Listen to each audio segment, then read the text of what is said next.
Well, hello there, motherfuckers. And Raw has ended up being one of the lowest rated Raws of all time. I believe it was the lowest rated Raw ever.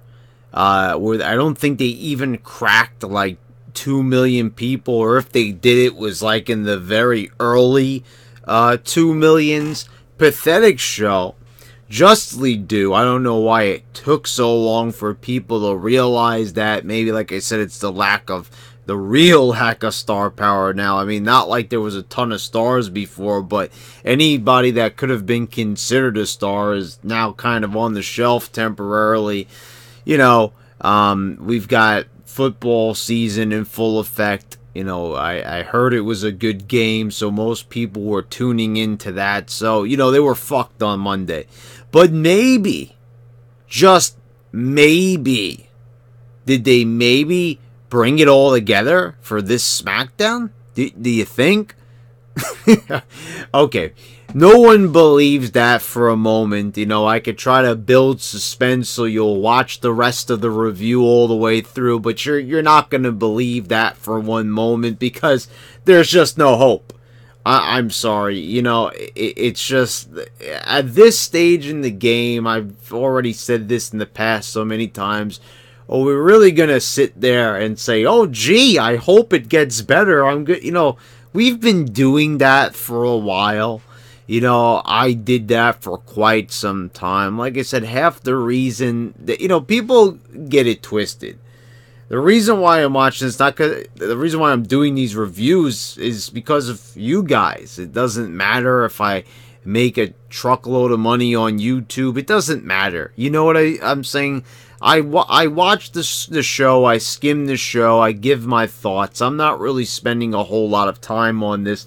So, you know, the least I could do for my subs is continue on with the wrestling reviews. And, you know, I wouldn't do it if, like, people could guarantee me that they like strictly watch my other content on here, but it's clear, you know, most people like to hear me talk about the WWE product. So, you know, while that still, you know, gets me an audience, that's what I'm going to do. I like my audience here on YouTube, so I wouldn't give that up for anything. So, let's take a look at this show. Let's see just how bad it was. Was it worse than Raw? It was worse than Raw. Okay, let's actually just get that way out of the way. I think whatever it is, SmackDown feels cheap. And many people have said that in my comments section. It feels like a bootleg Raw. You know, you would think that just because SmackDown is 2 hours, that used to be the thing. And that used to be true, and maybe like John Cena or others were on the show that made the time go a lot faster. But this has got to be the longest 2 hours I've ever seen. And even while skimming, it seems like it takes forever. You know, when I skim through Raw, it doesn't even feel that long. And that's a 3-hour show. That's a show that has a whole entire hour on it. And somehow, some way, this show manages to feel longer. And I'm not just saying that for the purpose of getting my point across and saying how terrible SmackDown. No, I'm saying it because it really does legitimately feel that way when I watch it. So we start off with Becky Lynch trying way too hard, and I know all the Becky marks are going to get mad at me, but I've said this time and time again. I like Becky Lynch. I think she's a very attractive girl.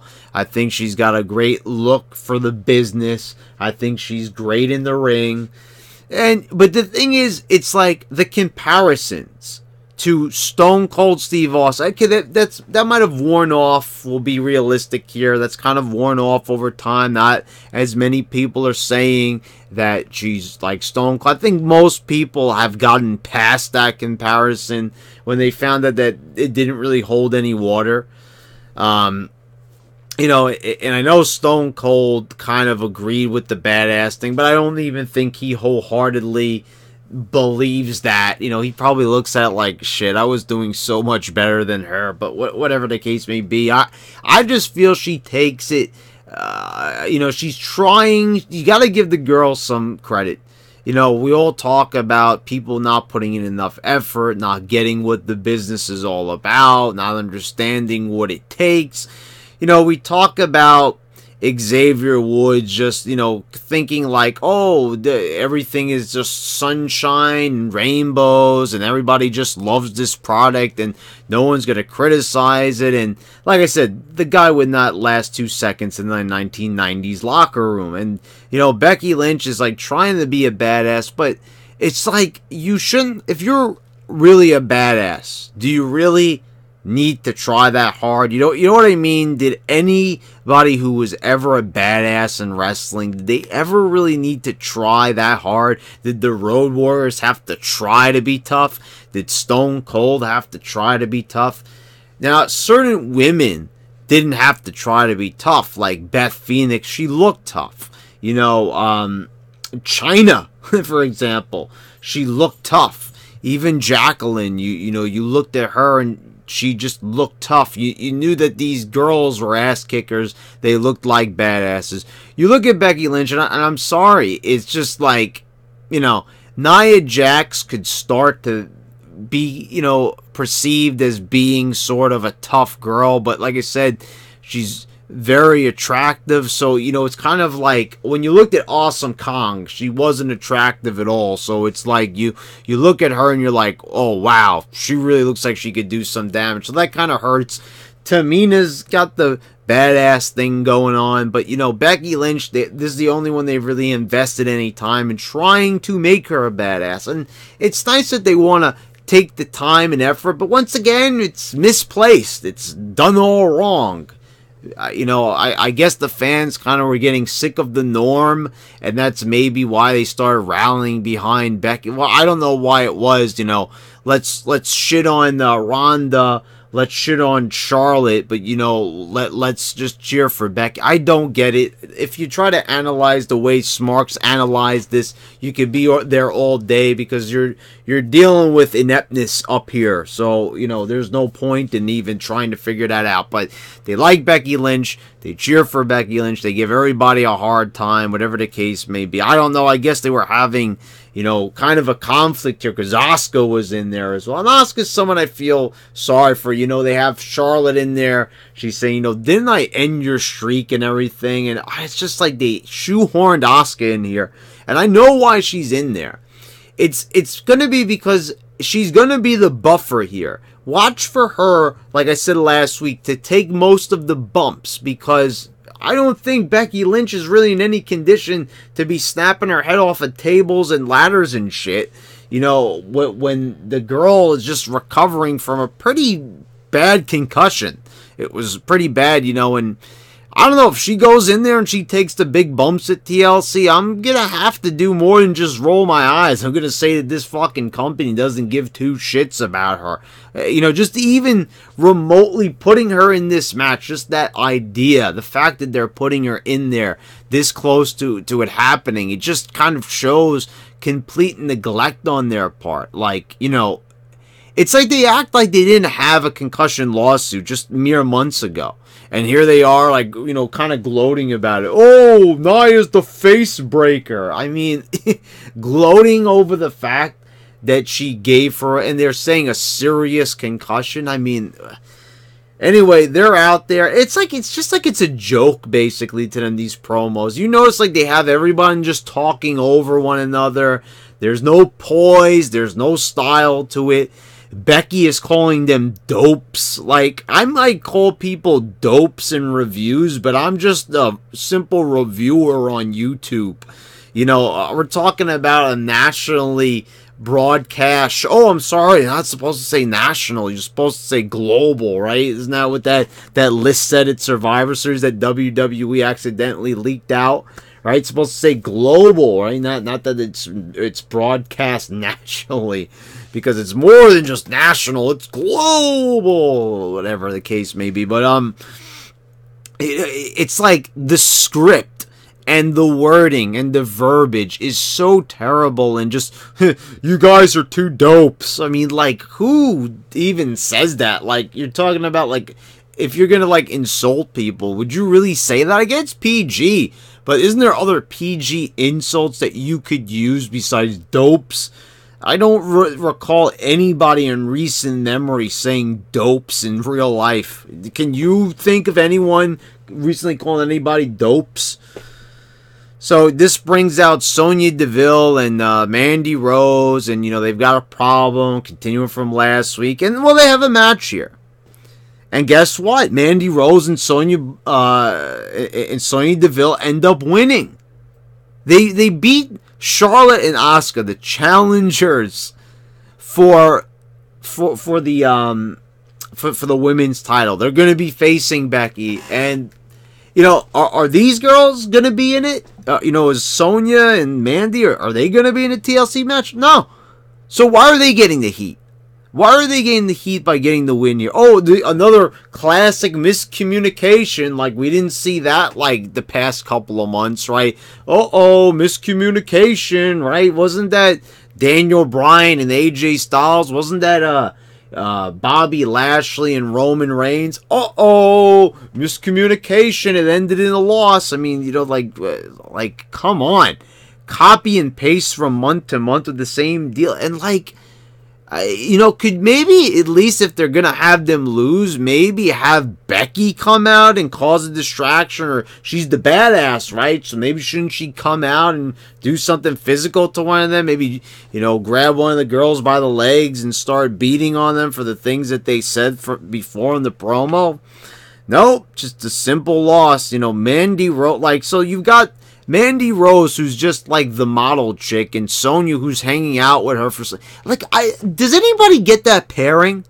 So, like, Paige isn't, that group is no more, right? Whatever the fuck that team was called, I don't even remember.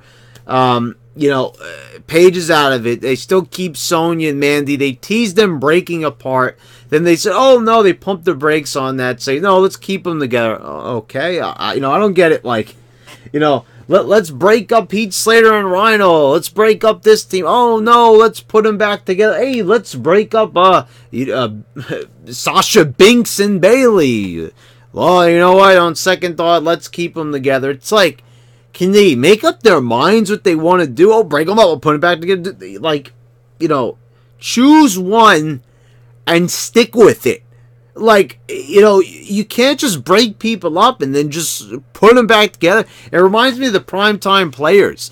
Remember how many times those teams broke up? Like, they teamed them up to start out with. They broke them up. You know, like, it makes my head spin. It's just the continuity is just so poor and fucking horrible and whatever. So, you know, like, well, why is Sonya even hanging out with Mandy?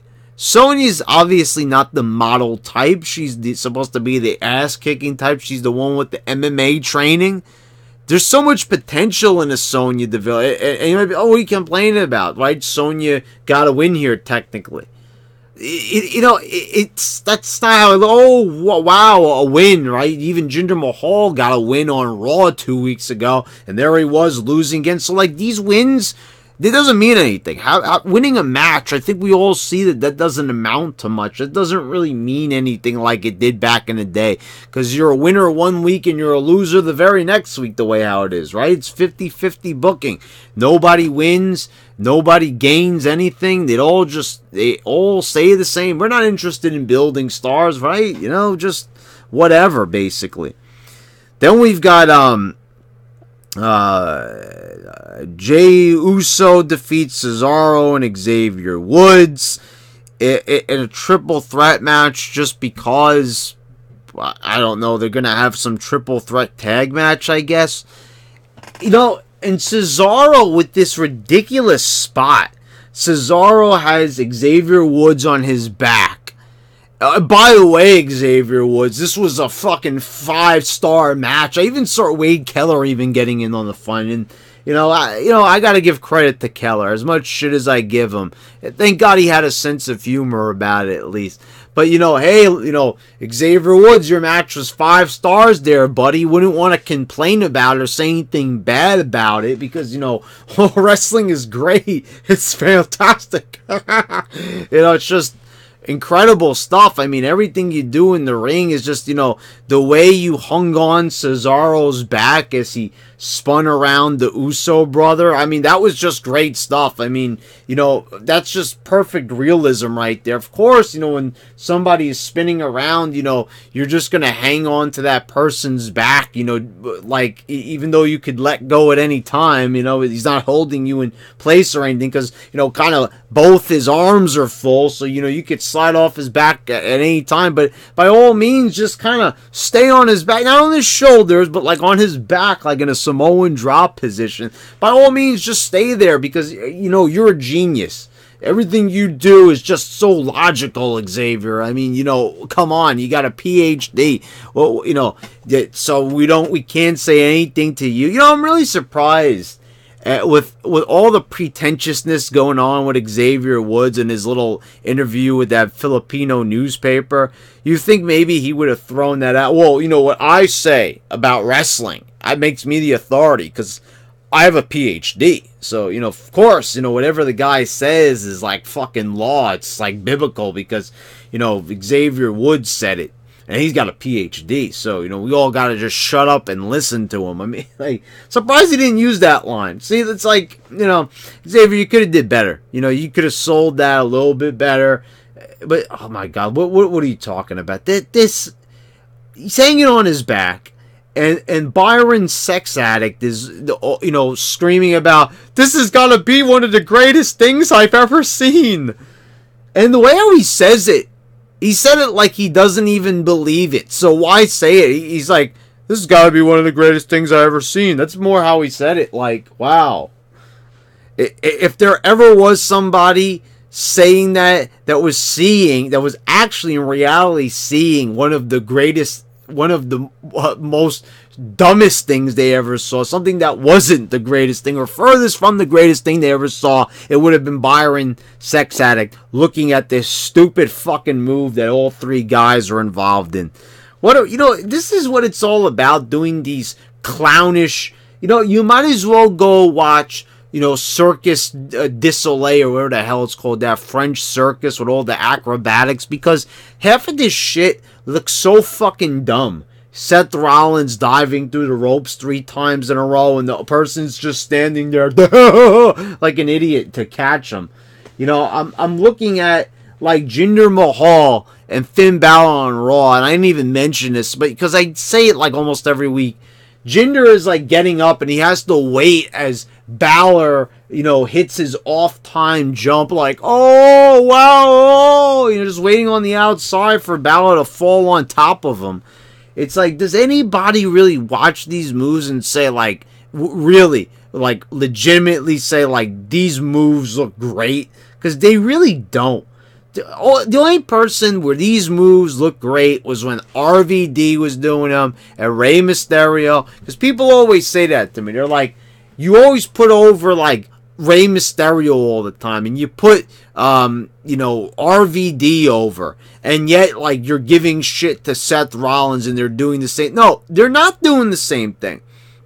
Rey Mysterio never did the same 3 moves in a row, and they were timed better. They were worked out better. I don't know, like, what it is, or the way how they go and plan the matches out, or what it is, but you never saw that back in the day. Nothing really looked that shitty when they did it. If anything, it looked a lot better.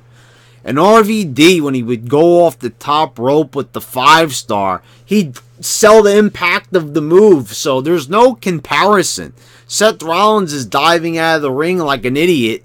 And, Seth Rollins is not even involved here. But I'm just giving you examples of how this shit looks unbelievable. And once again, Xavier Woods proves the point of why people complain about this shit, because it's not good. It's bad. It's really, really bad, okay? Like, then Rusev is backstage cutting a really fucking dumb-sounding promo. My shoulders look like Taco Supremes. What? Like, And I'm looking at Keller, and I'm like, all right, Keller making fun of Xavier, not caring if he doesn't have the opportunity to interview him on his PW Torch, like, fucking podcast or whatever. But, I'm like, but he's going to go on and say, I like the Rusev promo. We talked about his goals. Who gives a shit if he talked? So what are his goals? That he wants to attack Shitcake Nakamurphy? Where was he anyway? Where was that guy? Nakamurphy's not going to be there? Like, how convenient. Don't you just love the way how they write this? It's like the same way they wrote AJ and Daniel Bryan. Oh, AJ isn't here this week. I'd love to have a fight with him, but I can't because he's not here. Like, okay? So, you knew full well that the next logical step in a feud is usually to have some kind of receipt, or at least have the heel get more heat on the face, or do something, some type of interaction. No, just have him talk about it. My shoulders look like Taco Supremes, and I'm not hungry for yogurt. I'm hungry to, what did he say? I'm hungry for, to get revenge, or whatever that. Oh, they're not supposed to say revenge. Whatever, to get paid back. Whatever he said. What is the whole promo was about food. He talks about he's not in the mood for yogurt, not in the mood for cheese, and he compares his traps to Taco Supremes. What? First of all, how do shoulders even look like Taco Supremes? Second of all, why is he mentioning all this food? Sounds like he is hungry. Or the writer was hungry. You could just see like the writer, oh shit, we gotta write a promo for Rusev tonight. Hey, what do you think we should do? Hey, that guy over there, he's eating Taco Bell. Oh, yeah, that's right. Well, maybe we should compare the tacos to Rusev, who's cutting the promo. Genius. That's just absolutely genius. I mean, I guess Xavier Woods must have wrote that promo. Because, I mean, hey, first of all, aren't the New Day the ones with the pancakes? They love the food, right? They're all about the food gimmick. And also such a smart comparison there. Great usage of a metaphor there. Just it can only be done by a person with a PhD. So I guess it was Xavier, right? Another 5-star promo after a 5-star match on a 5-star show by a 5-star wrestler. He has to be behind all this. Daniel Bryan was on Miz TV, and I will say this: Bryan gave it his all. I'm looking at his facial expressions, the way he got up out of the chair, the way how he was acting, it was good. Good acting by Daniel Bryan. Good poise, good facial expressions, all great characteristics of why people are full of shit when they say Bryan doesn't deserve the title. People are like, they don't like Bryan. Okay. Why not? Like, AJ was doing a much better job with that title. Oh, that was such an exciting fucking title run, wasn't it, guys? I was on the edge of my seat the whole time during that AJ title run. That was so fucking exciting. I mean, fighting the same wrestlers month after month. Fucking 5-6 matches in a row with Samoa Joe. Classics against, Sami Zayn and Kevin Owens. That never got old. We were told we were going to get the match of the year with him and Nakamurphy, but instead we got like the most boring matches all year. So that was just fantastic. Boring babyface promos. No, stop, bro. No, dude. Get away from my house. Oh, that was great stuff by AJ. See, now, here's the thing. The material that Daniel Bryan was talking about here was fucking terrible. It was awful. It was really bad. See, basically what they did was they kind of used a little bit of him. They made fun of him being a vegan in real life. And, here's the funny thing. He's not even a vegan from what I heard. I remember reading an article that he's allergic to soy. So I think he's kind of like a different kind of vegan, or maybe he just doesn't eat soy, even though it's a primary part of most vegan diets. Of course, there's going to be people who are maybe vegans who will, I don't know if there's anybody who's a subscriber to me, but, you know, if you're a vegan, do you eat a lot of soy? I don't know, but I read that article, unless it was a fake article, but I doubt it because it was like a whole interview with them. So whatever the case may be, all right, he talks about how the people in the audience, that the fans, that they drink water bottles and, you know, that they eat and shop at places that poison the environment, that cause climate change. And, you know, Daniel Bryan kind of used a bit of himself being, you know, kind of like an environment kind of guy. And, you know, somebody commented on YouTube, he's just like a heel Captain Planet, which I thought that was a pretty funny comment. That was a good, see, that compared to what I said yesterday about someone saying, hey, Rhino had a great send-off, guys. You know, that was actually a funny comment. That, because that's exactly sums it right up. I mean, it was awful. Like, so that's why it's not when he turned heel that the fans turned their backs on him. You know, like he thought about it when he was in the hyperbolic chamber, you know, recovering from his neck injuries and everything. No, so it was like take two. You know, that didn't really work a few weeks ago. So you know what? Now we're just going to say because people are poisoning the environment, Daniel Bryan is pissed. But he acted it out well. And it actually kind of made me laugh a little bit. But really, I kind of sat back and said, I thought that they want to make Daniel Bryan, you know, kind of like demented in the way. They kind of went crazy because he was isolated for so long. He felt people didn't care about him. Okay, whatever. Anyway, you know, it was ridiculous, the shit he was saying. Like, this is the heel promo that they chose to write for him in this segment. I mean, I'm sorry, but, you know, this didn't really sound that heelish. It made him sound kind of nerdy. It was just, I liked the way he was getting into it. He was once again trying to turn chicken shit into chicken salad and somewhat succeeding at it. He was doing pretty well, you know, for what he was given.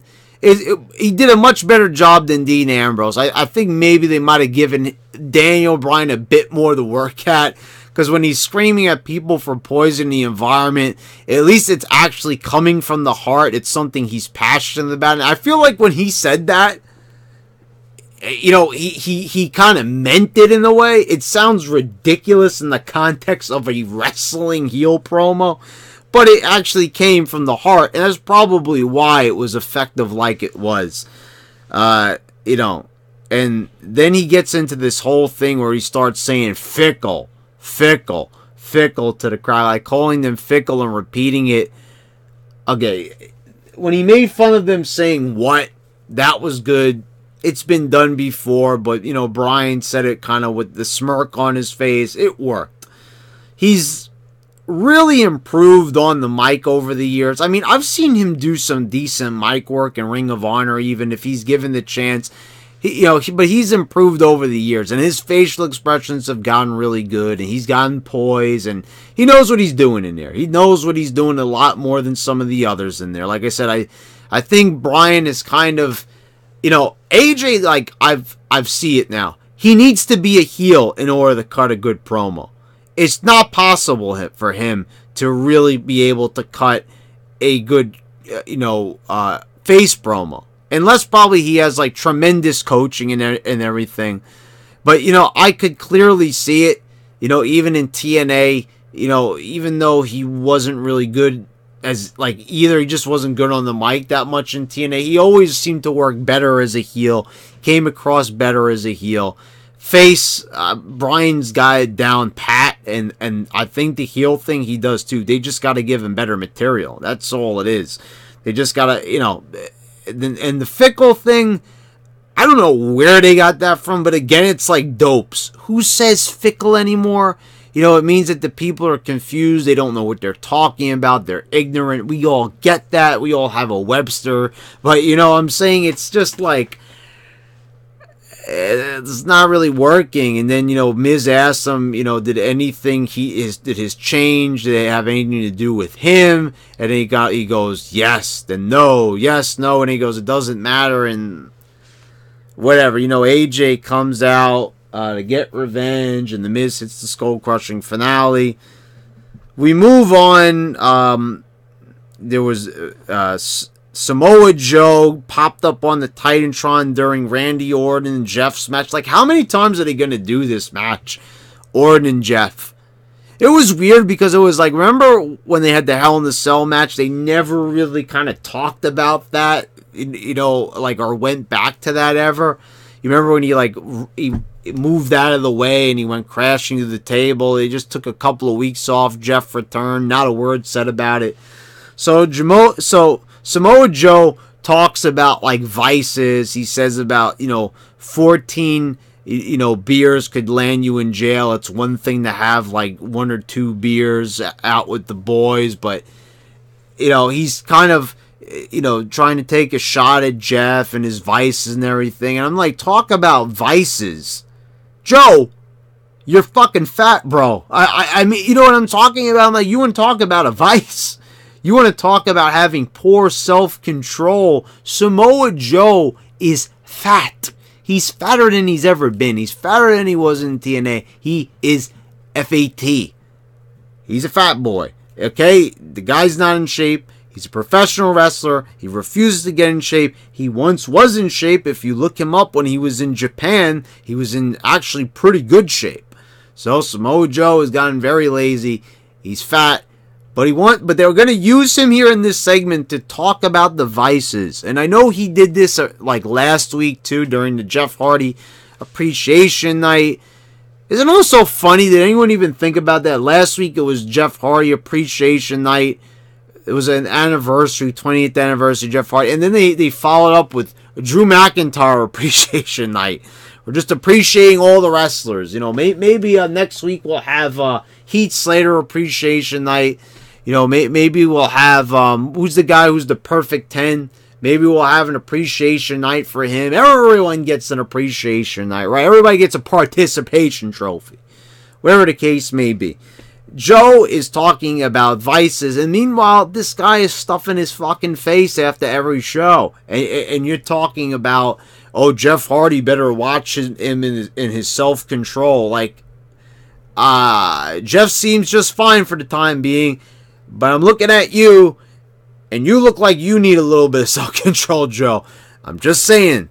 It's like the pot calling kettle black, or more like the cheeseburger calling the skinny, more fit guy bad when you're the one who has the bad self-control. Anyway, whatever. They had some segment again with The Miz and the trophy with Shane McMahon and making like the trophy's a small child, and it didn't work, and I still don't get what the whole relationship. What was the point of having The Miz get beat, 2 weeks in a row, and one of those weeks was to a jobber? Still don't understand that. Anyway, main event time. It's AJ versus The Miz. Daniel Bryan tries to get involved. The Miz still ends up tapping out. Whatever. Have him lose again. Then at the end, Daniel Bryan has he starts working on AJ's legs and everything. He puts him in the heel hook or heel lock, whatever it is, and AJ's crying out in pain. And then they say that he might be injured. So maybe they're trying to give AJ an out. He's been trying to get on a reduced schedule. Maybe they decided to give him some vacation time away from the ring. And maybe they're going to write him out and give Daniel Bryan a new opponent. I don't know. Quite frankly, I really don't care. I actually really don't at this point. I'm like, I would have killed a few months ago if you told me that AJ and Daniel Bryan were going to have a match. That sounded like a quality match there. That sounded like sort of like a WrestleMania match. It's two smaller guys, but it's two smaller guys that are over. It's not like you're telling me Finn Balor is going to be in the main event. I mean, this is a guy that, hey, sold like millions of t-shirts, and AJ, popular. No one really here is pulling in the ratings, but I'm just saying, it's like, if you told me they were going to have that match, I would have been excited for it. And I was excited when they first announced the match. I said, but it's going to be in Saudi Arabia, so I'm not going to watch it. Anyway, the shit that happens in the U.S., I end up watching it, and, well, it's a decent match, but, they take the fun out of everything. That's what I'm saying. There's no use being excited for anything anymore from them. Every single time they put it out, there's no fun, there's no originality, there's no nothing. It's a boring fucking show. And there's your show, guys. So I don't know. It's going to be like Survivor Series. 1,001 different changes to the card, maybe. Who the fuck knows? Or at least the Daniel Bryan match might get changed. It might not. I don't know. Like, oh, God, what a fucking boring-ass show. I mean, like, if you want to ask me what my favorite part of it was, I guess it was the Daniel Bryan promo, because I was entertained, but in the same breath, I was saying to myself, damn, this is a stupid promo, but AJ is trying his ass off to make it good, and I appreciated the effort. Aside from that, if I'm sitting here and I'm grading this based on how it was as a show, and not who's giving the best effort, I'm sick of saying, that's the thing. I'm sick of giving those disclaimers already. I try to do it because these, even Finn Balor, they all give it their all. They do the best they can. They're in, night out. I'm sitting here on my ass talking about it. So I'm saying, I make sure I give the credit where credit's due. It's the booking, it's the writing, blah, blah, blah, blah. You know what it is? It's still a TV show at the end of the day. If it's entertaining, I'm going to say it's good. If it's not entertaining me, I'm going to say it's bad. So that's basically it. It's not a good show. It's not a bad, and it was called into question. Why do I even bother watching this show? If it's so bad, someone even brought it up. Am I a smart undercover? It's like, no, I'm not. I'm just simply reviewing the show for entertainment purposes. People enjoy watching these reviews. Some people don't even bother watching the show anymore because they want to see my reviews, which I really appreciate. And that's why I continue to do them. Like I said, I skimmed the show. You got a gist of the show. You got to be entertained. You heard my thoughts, and that's basically it. So that's why I do these reviews. So if you enjoyed it, you could hit a thumbs up. If you didn't, you could hit a thumbs down and tell me why. You could subscribe if you haven't already, and you could hit that little bell so you get the notifications when I post all my new videos. And guys, if you don't like the wrestling reviews, I've got a lot of other content right here. I'll probably put like one wrestling related video, and the other one will be something non-wrestling related, something game related. So like I said, if you're really disinterested, I have been upping the amount of gaming videos as of late. As you've known, this year has been the year of gaming on this channel. And so you could go watch those videos if you like them. And this has been your YWC champ, and I'm signing out.